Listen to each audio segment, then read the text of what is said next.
Imagine, just for a second, that you're sitting in a movie theater. It's the early 1950s. The screen's flickering. The sound is maybe a bit crackly, but the dialogue is absolute fire. Right. The hero isn't just beating up bad guys. He's verbally dismantling the entire social hierarchy of the country. He's questioning God, he's mocking the upper castes, he's tearing down centuries of traditions. And the audience is just eating it up. Eating it up. They aren't just clapping, they're memorizing the lines. They're shouting them back at the screen. It sounds like one of those cultural moments that really defines a generation of artists, like a Dylan going electric or a punk rock explosion. Exactly. But here's the twist. Imagine the guy who wrote that script, the guy who penned those fiery revolutionary lines, isn't just taking home a trophy or an Oscar. He's taking office. He becomes the chief minister. The chief minister of the entire state. Yeah. And he doesn't just hold power for a term. He dominates the political landscape for nearly 5 decades. It really does sound like fiction. I mean, if you pitch this as a movie script in Hollywood, they tell you it's too implausible. But in the context of Tamil Nadu, a state in southern India, this is history. We are talking about M. Karunanidhi. Known to the masses, and frankly to history, as Kalaignar, which, what does that translate to again? The artist. The artist. And that is the hook that completely grabbed me while we were prepping for this. We're looking at a figure who had these 2 massive, frankly titanic identities that usually just don't go together. Right. It's almost a contradiction in terms. On one hand, you have this sensitive, prolific screenwriter and literary scholar, a man who could quote ancient Tamil grammar texts and wrote poetry. A true intellectual. Absolutely.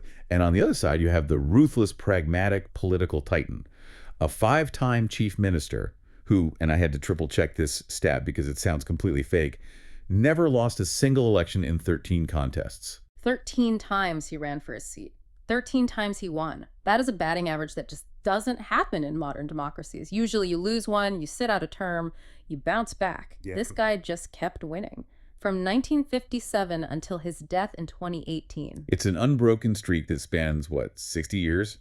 Generations? So the mission for this deep dive is pretty specific. We aren't just doing a biography. We want to figure out the mechanics of this.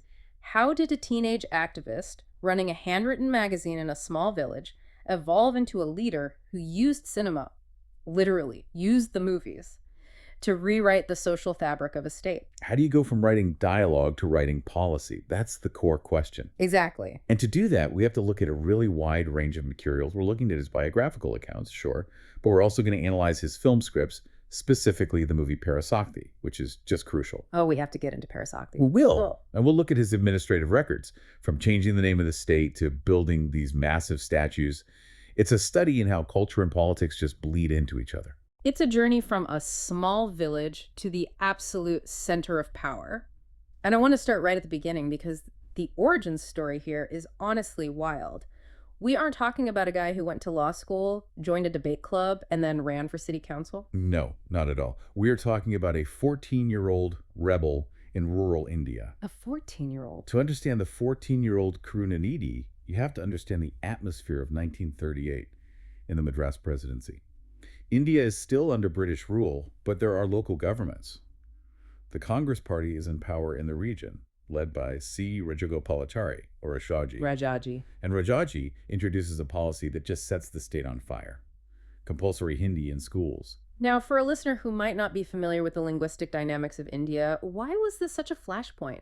Why did learning a language cause riots? Well, you have to understand that Tamil isn't just a dialect. It's a classical language, one of the oldest surviving languages in the world, with the literature dating back over 2,000 years. It has this immense history and pride associated with it. Immense. So, to the people of the South, the imposition of Hindi, a language from the North, felt like an invasion. It wasn't just about curriculum. It was viewed as cultural erasure. It was the North imposing its will on the South. So it's an identity crisis. And right in the middle of this is Karunanidhi. He's 14 years old. He's living in a town called Tiruvarur. And he doesn't just attend a protest, he organizes one. But it's the visual detail of this protest that really struck me. It wasn't just marching with signs. No, he had a flair for the theatrical even then. He organized a group of boys, a ragtag army, really, and they pushed a cycle rickshaw through the streets of the town. A cycle rickshaw. Yes, and on this rickshaw, they had a picture. It depicted Tamil Thai, Mother Tamil, the personification of the language. Okay. And in the picture, Rajaji, the chief minister, was stabbing Mother Tamil with a dagger.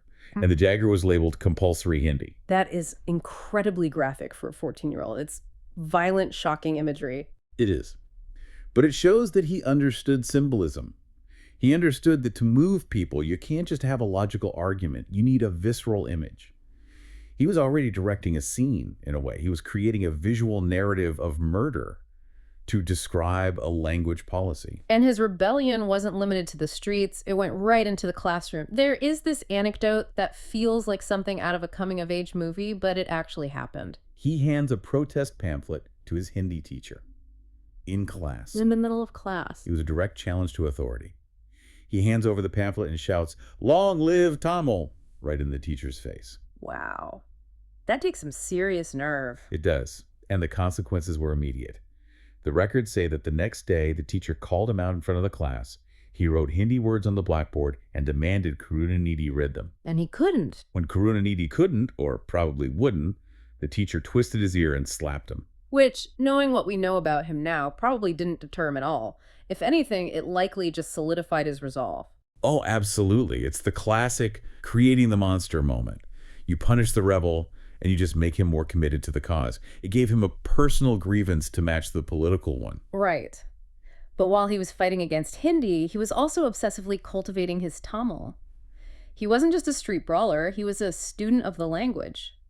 There's a great story about his first public speech in 8th grade. Oh, this is good. The topic was friendship. Yes, friendship. And most 8th graders would probably talk about their best friend or sharing lunch, Yeah, simple stuff. Karunanidhi decides to talk about the friendship between Duryodhana and Karnan from the Mahabharata. That is a deep cut for a middle schooler. Those are tragic, complex figures from the epic. But the funny part is how he prepared.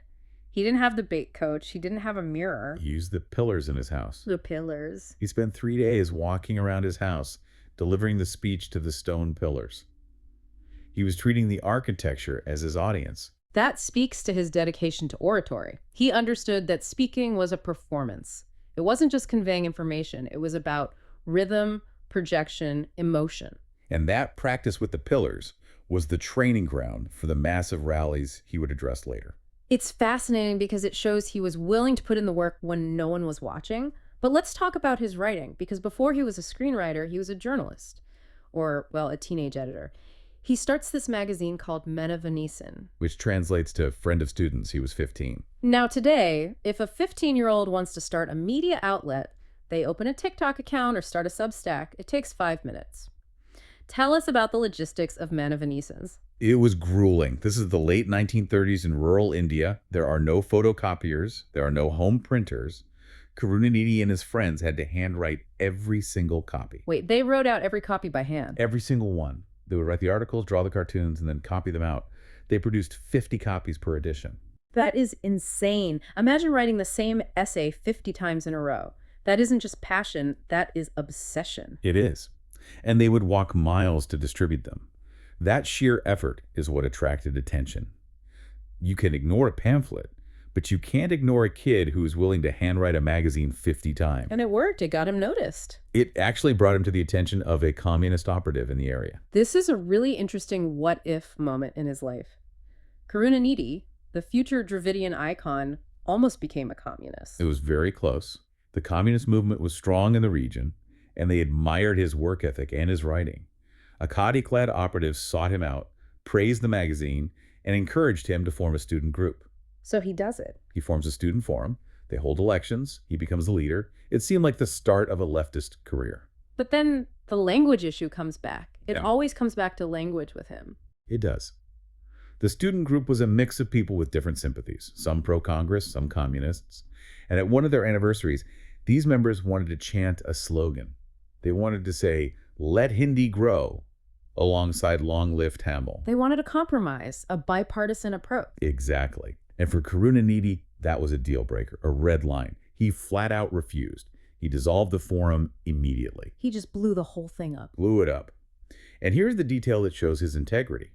He returned the subscription money to the members. Even when some refused to take it back, he insisted. That is a pivotal character moment.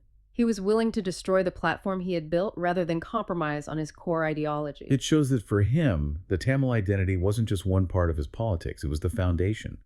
He wasn't willing to dilute it for the sake of a broader coalition. And out of the ashes of that failed group, we get the birth of something legendary. The handwritten magazine evolved. It went from Manavanesen to Morrisoli. Mortisoli, which means the drum roll. The drum roll! That is a powerful name. It is. And Morrisoli became his voice for the rest of his life. Yeah. It started as those handwritten pamphlets. During World War II, they actually had to stop publication because of the severe paper scarcity. You literally couldn't get paper. Wow. But he kept the idea alive. By the 1950s, he relaunched it in print, and it eventually became the official newspaper of the DMK party. And he never let go of it. This blows my mind. He wrote for this paper until the very end. He wrote daily letters to the party cadres. They were called Udanpirapu Kadithangal, or letters to brethren. Brethren, or blood relatives, he treated the party workers as his siblings. And the volume is staggering. The records estimate he wrote something like 7,000 of these letters. It was his lifeline. You have to realize, for most of his career, the mainstream media was not friendly to the Dravidian movement. The big newspapers were owned by the establishment, often by the upper castes. So this was his way around them. Morrisoli was how he bypassed the gatekeepers. He spoke directly to his followers every single morning. He was an editor politician in the truest sense. He didn't need a press conference. He had his own printing press. So we have the boy, the rebel, the editor. But before he becomes the politician we know, he takes this detour into the world of make-believe. He becomes a screenwriter. And this is where the story gets really cinematic. Because he didn't just write movies to entertain. He wrote them to wage war. He viewed cinema as a vehicle for ideology. But it started with plays. Right, the theater scene. In the 1940s, theater was the primary form of entertainment and political messaging in Tamil Nadu. That's actually where he got his famous title. Kalaignar. Yes. He wrote a play called Tukumeda the Gallows. An actor named Patukutai Aljiri watched it and was so moved by the writing that he conferred the title Kalaignar on Karunanidhi. It stuck forever. But his playwriting days weren't just about applause and titles. They were dangerous. He was living in Pondicherry for a while, right? Yes. Pondicherry was a French colony at the time, so it was a bit of a safe haven for activists running from the British police or political enemies in Moors, a hub for social change. But it wasn't safe enough. Because he was writing these very critical pieces. Against the Congress establishment. And the establishment fought back physically. There's a terrifying account where he was attacked by Congress workers in Pondicherry. It wasn't just the scuffle, right? No. They beat him unconscious. They dragged him through the streets and threw him into a sewer. Into a sewer. They presumed he was dead. They left him there to rot. That is horrific. Yeah. Just unbelievable. He was found, and he was nursed back to health by Periyar himself. Periyar E.V. Ramasamy, the patriarch of the Dravidian movement. That is a bond forged in blood, literally. If you are nursed back to health by the leader of the movement after nearly being killed for the cause, that creates a level of loyalty that is just unbreakable. It explains the ferocity of his ideology. He had almost died for it before he was even 30. So when he transitioned to screenwriting, he wasn't interested in telling fluff pieces. He wanted to shake society. He wanted to scream. And in 1952, he found the perfect megaphone. A movie called Parasakti. Parasakti, the movie that changed everything. I watched some clips of this while researching, and even without understanding the language, you can feel the intensity. The sources call it a game changer and a shock to dogmatic Tamil society. It was an earthquake. It was the debut of Sivaji Ganesan, who would go on to become one of the greatest actors in Indian history. But the real star was Karunanidhi's script. The writing. You have to imagine the context. 1952, India is deeply religious, deeply conservative, and very caste conscious. And here comes a movie that openly attacks the priesthood, questions the silence of God, and mocks the government. There's that famous line about the temple goddess. Ambal is a stone, it won't talk. The full context is even more powerful. The protagonist goes to a temple, and the priest tries to abuse a woman there. The hero saves her, and then addresses the idol. He says, "Just because you are a stone, you remain silent when a woman was being molested in your presence. If you are truly a god, you would have spoken." That's incendiary. I can't imagine how that landed in 1952. It was explosive. The Orthodox Hindus were furious. They demanded a ban. They said it was atheistic propaganda. But the brilliance of Karunanidhi was that he framed it as true devotion versus ritualism. Ah, I see. He was saying a true God wouldn't allow this, but the subtext was clear. Rationalism. Why are you worshiping stones that can't help you? And the climax of the movie, the courtroom scene, I've read about this. It's a monologue that goes on for minutes. It's a marathon. In modern cinema, a 5-minute monologue will be cut. Hmm? In Parasakti, it was the highlight. Sivaji Ganesan, playing the character Gunasekharan, stands in court and just lists the societal evils, black marketing, caste discrimination, the hypocrisy of the rich. So it wasn't just a scene, it was the DMK's political manifesto delivered in a dark theater. Exactly. And people eat it up. They memorized it. We're reciting it on the streets. They were. You could hear people reciting the dialogue in tea shops. It took the ideology of the Dravidian movement, which was usually found in dry pamphlets or street corner speeches, and wrapped it in high drama and emotion. It made the ideology cool. It made it accessible. And the legacy of that film is just enduring. I read that it was banned at the International Film Festival of India in Goa as late as 2018. Yes, 2018. That is over 60 years after its release. That's nuts. The fact that it was still considered too sensitive or too radical to show at a government festival proves its power. It's not just an old movie, it's a live wire. But he didn't just smash idols. He was also really clever with how he handled mythology. He didn't just ignore it. He rewrote it. This is a really nuanced point. A lot of hardline rationalists would just say, ignore the Mahabharata, it's all superstition. Karunanidhi knew that the people loved these stories. So instead of rejecting them, he reinterpreted them to fit the Dravidian narrative. Okay, give us an example. Take the film of Himanyu. It's based on the Mahabharata character. But Karunanidhi subtly shifts the framing. He has Arjuna call his son Abhimanyu Anbu Tamiz Magan, dear Tamil son. Whoa, so he's claiming a character from a Sanskrit epic as a Tamil hero. Exactly. He's detaching the character from the North Indian, from the Sanskrit context, and claiming him for the Tamils. It's a subtle linguistic appropriation. He's saying, we can own these stories too, but on our terms. And then there's his film Mandiri Kumari. Yeah, that one's a retelling of the epic Kundalakesi, where the female protagonist pushes her evil husband off a cliff. He was a master at finding these subversive, proto-feminist stories within the tradition and highlighting them. And then there's the satire, the Rumbi Par Look Back. This one targets the Prime Minister himself, Jawaharlal Nehru. It was incredibly bold. I mean, Nehru was the undisputed leader of India. He had dismissed the Dravidian movement as nonsense. He literally used that word. So what does Karunanidhi do? He writes a character in the Rumbi Par who dresses exactly like Nehru, the cap, the jacket, the rose, and has him walk around repeatedly saying, nonsense, nonsense. That is trolling. That is 1950s cinematic trolling. It is. He was taking the prime minister's insult and turning it into a joke. He was reducing the stature of the PM in the eyes of the Tamil villager. It's a dismantling of authority through humor. And in the movie Panam, he's even sneaking in the party flag. How does he do that? Subliminal messaging. The lyrics of a song talk about Karupu Sigapu, black and red. The colors of the DMK flag. The colors of the DMK flag. Mhm. The song talks about removing discrimination, but the visual cue is the colors. He was branding the party before they'd even won a major election. So he has the youth vote with his magazine. He has the mass audience with his movies. But he's still a writer. He needs to become a leader. And that transition happens not in a studio, but on the railway tracks. The Kalaignar demonstration in 1953. This is the moment he stops being just a voice and becomes a body on the line. What was the issue? The issue was renaming an industrial town. The town was called Kalaignar. A North Indian cement magnate named Dalmia set up a factory there, and the government decided to rename the town Dalmiapuram. So erasing the local Tamil name and replacing it with the name of a North Indian capitalist. To the DMK, this was the perfect storm. It represented both North Indian cultural imposition and capitalist exploitation. It was everything they hated wrapped up in one sign. So what does Kalaignar do? He doesn't just issue a press release. No. He leads a team to the railway station. They paint over the Hindi name Dalmiapuram and paint Kalaignar in Tamil. But then they do something drastic. Karunanidhi lies down on the railway tracks, Blocking the trains, physically. physically using his body to stop the machinery of the state. And it wasn't a symbolic photo op where the train was miles away. This was a tense standoff. The police moved in. There was a lathi charge. 6 people died in the police action. 6 people died. Yes. It was a bloody day. Karunanidhi was arrested and imprisoned for 6 months. But the image of him lying on the tracks, willing to be run over rather than accept the name change, seared itself into the public consciousness. That's some serious street cred. It proved he wasn't just an armchair intellectual. He was a warrior. It was the launch pad. He wins his first election in 1957 from Kulathalai. He rises through the ranks treasurer, deputy leader of opposition.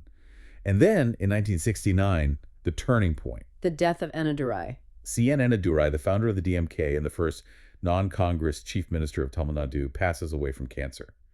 And Karunanidhi takes the chair. The screenwriter becomes the chief minister. And this is where we see the shift from agitator to administrator. But the agitator never really left, did he? No, he just had a bigger stage. He used the chief minister's office to fight battles with the central government in Delhi. One of the biggest was the flag issue. I was surprised by this. Apparently, until 1973, chief ministers couldn't hoist the national flag on Independence Day. That's right. It was a protocol left over from colonial times. Only the governor, who was appointed by the central government, could hoist the flag. The chief minister, who was elected by the people of the state, was just a spectator. That seems crazy to us now. The elected leader can't raise the flag. Karunanidhi thought so too. He saw it as an insult to federalism, to states' rights. He argued that the chief minister represents the people of the state and therefore should have the honor. So he takes this up with the prime minister. He wrote to the prime minister, Indira Gandhi. He campaigned for it, and he won. In 1974, he became the first Tamil Nadu CM to hoist the national flag. It sounds like a small ceremonial thing, but it's actually a massive assertion of state rights. He was saying, we are not subordinates to Delhi, we are partners. Exactly. He was always pushing the boundaries of what a state government could do. And he was so quick on his feet in the assembly, too. There is a legendary comeback that perfectly illustrates his wit and his ideology. The fourth-rate comment. I love this. It's brilliant. The opposition was grilling him, and one member shouted, "This is a third-rate government." It was meant to be an insult, implying incompetence. Most politicians would get offended. They'd shout back, "No, we are first-rate." Karunanidhi stood up, adjusted his dark glasses, and calmly said, "No, you are wrong. This is a fourth-rate government." Which confuses everyone. Why call yourself fourth-rate? He was referring to the Varna system, the caste hierarchy. You have the Brahmins at the top, the Kshatriya, the Vaishyas.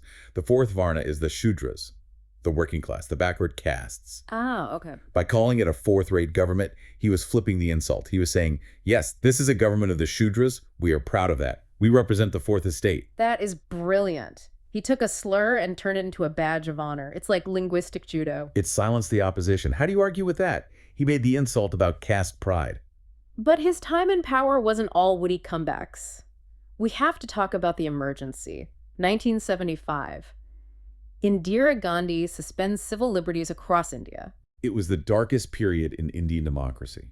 Most state governments just fell in line. Karunanidhi resisted. He hosted a massive conference in Chennai where he condemned the emergency.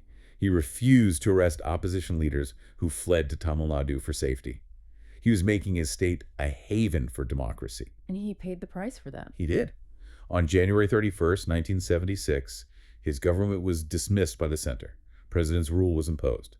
But it didn't stop there. The police rounded up DMK party members. Over 500 were imprisoned under the MIA Act. Including his son, M.K. Stalin, who is the current chief minister. Yes, Stalin was beaten in prison. The stories of torture are horrific. Karunanidhi was out of power, his party was being crushed, his son was in jail. It looked like the end. And this is where the politician part of him gets really complicated. Despite the dismissal, despite the torture, a few years later, in 1980, he allies with Indira Gandhi. I know, it shocks people. The woman who dismissed his government and jailed his son, he forms an alliance with her. How do you explain that? Is it just pure opportunism? It's extreme pragmatism. Karunanidhi understood that in Indian politics, you cannot be a permanent pariah. To get back into power, to save his party, he needed the numbers. He famously said, "There are no permanent enemies in politics." So he swallowed his pride. He swallowed his pride and his personal pain to ensure the survival of the DMK. It's Machiavellian, yes. But it worked. He got back in the game. So let's shift gears. We've talked about the fights, the arrests, the rhetoric. But what did he actually do when he was sitting in the chief minister's chair? Because the administrator part of his legacy is huge. It is. And the first thing is the name itself. We take it for granted now, but before 1969, the state was just Madras State. It was a colonial administrative label. And he changed it to Tamil Nadu. The land of the camels. It was a historic act of identity assertion. It gave the people a homeland. But beyond symbols, he was obsessed with social engineering through infrastructure. The Samathuvapuram scheme really stood out to me. Equality villages. This sounds like a utopian concept. It was a direct attack on the spatial nature of caste. In a typical Indian village, the upper castes live in the center, near the temple. The Dalits live in the cherry or the colony, on the outskirts. The geography itself is discriminatory. You can tell someone's caste just by where their house is. Exactly. So Karunanidhi said, I'm going to build new villages. The government built high-quality concrete houses. But the catch was, to get a free house, you had to agree to live next to anyone. So they allocated the houses randomly. Randomly. A Dalit family next to a Devar family next to a Brahmin family. They shared a community hall, a burial ground, water sources. He was trying to break the caste mindset by changing the physical neighborhood. It was a radical experiment in social living. And he looked at the cities too, the slum clearance board.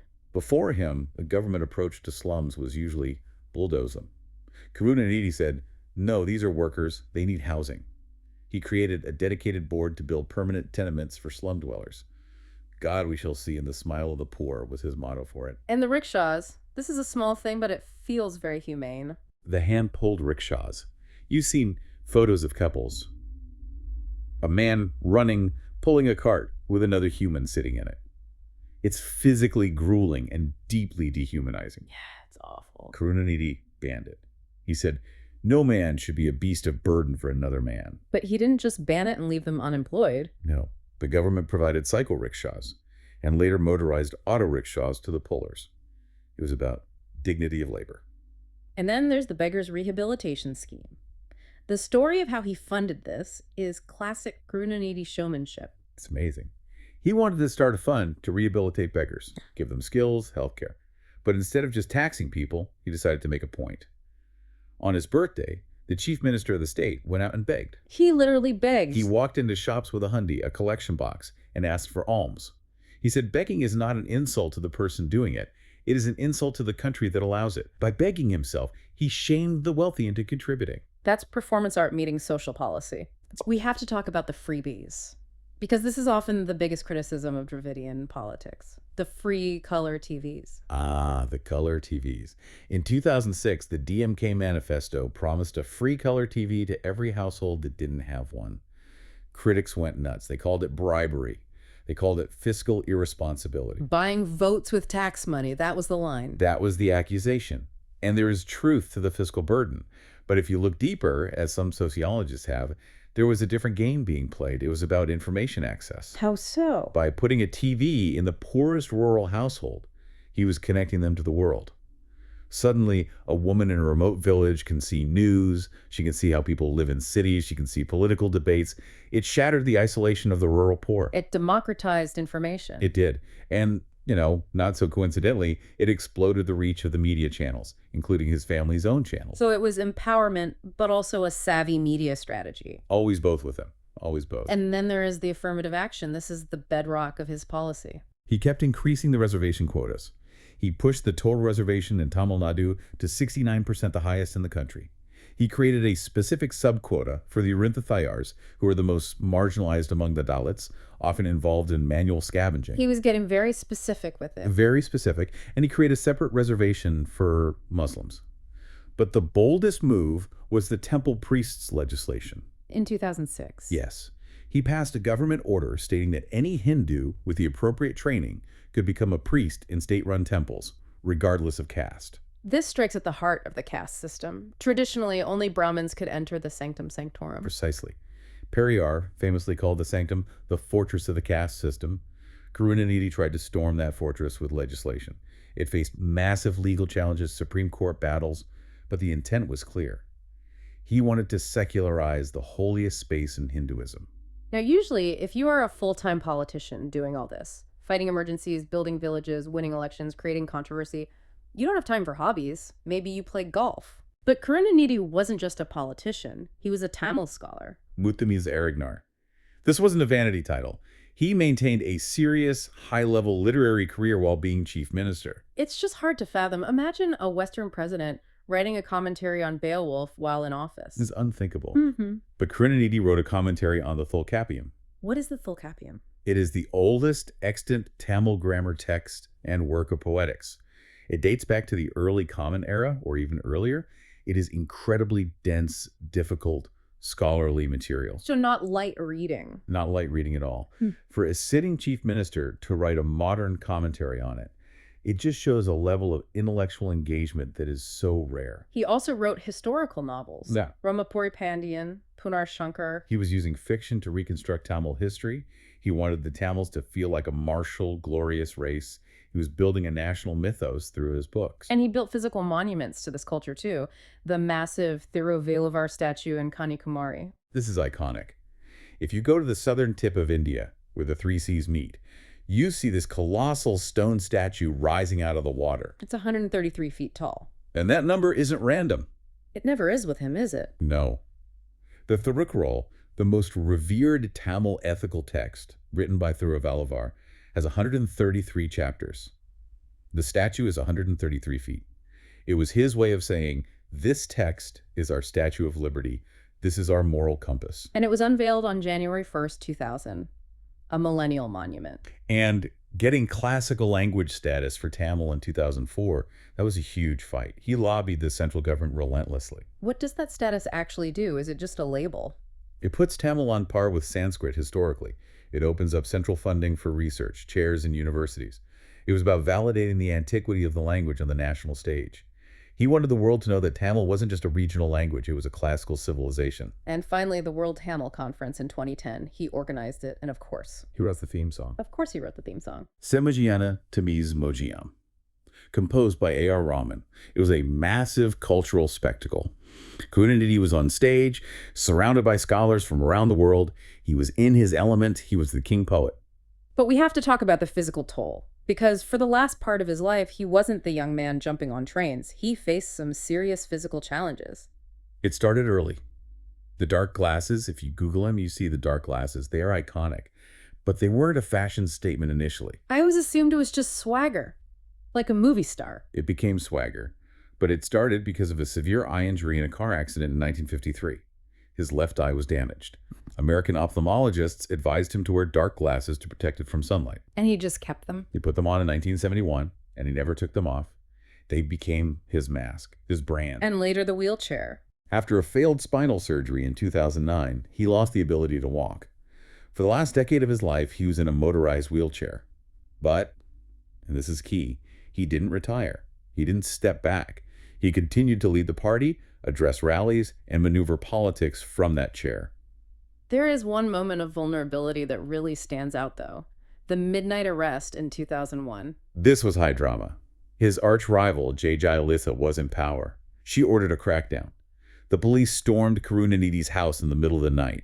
He was 77 years old at the time. And the cameras were rolling. Sun TV, his family's channel, broadcast it live. The police barging into the bedroom. Karunanidhi being physically lifted and dragged by the police. He was screaming. They are killing me! They are killing me! It was visceral. Seeing an old man, a former chief minister, being manhandled like that, it sent shockwaves through the state. It created a massive sympathy wave for him. It did. It turned him from a politician into a victim of vendetta. It energized his cadre.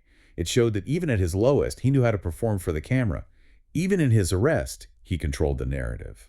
He passed away in August 2018 at the age of 94. And the funeral, the crowds were just endless. It was the end of an era. He left behind a legacy that is just statistically overwhelming. 5 terms as CM, 13 election victories, over 100 literary works, tens of thousands of letters. So let's try to wrap this up. When we look at this massive, messy, cinematic life, what is the takeaway? We have the boy who fought for language, the writer who used film to preach equality, the administrator who built equality villages, and the survivor who endured everything. I think the key is to look at him as the artist politician. He didn't separate the two. He didn't govern the state and then write books in his spare time. He governed through culture. Explain that. What does that mean? He understood that politics is downstream of culture. If you want to change the laws, that's one thing. But if you want to change society, if you want to break caste, if you want to instill rationalism, you have to change the stories people tell themselves. You have to change their movies, their language, their statues. Exactly. Karunanidhi didn't just build roads and bridges. He built a narrative of Tamil pride and social justice. He curated the culture of the state. That is the aha moment for me. He treated the state of Tamil Nadu like a script he was rewriting. Exactly. And he was the director. So here is a thought to leave you with. In our modern world, we see plenty of politicians. We have technocrats who are great at spreadsheets, we have populists who are great at rallies. But do we see leaders who can command the literary canon and the administrative file with equal ferocity? I mean, can you imagine anyone today? Do we have anyone who could write a blockbuster movie on Friday, analyze ancient grammar on Saturday, and pass a landmark social reform bill on Monday? It's a rare combination. The era of the scholar king or the artist ruler might be gone. Something to mull over. It's been a fascinating journey into the life of the Kalaignar. Thanks for listening to this deep dive. Thank you.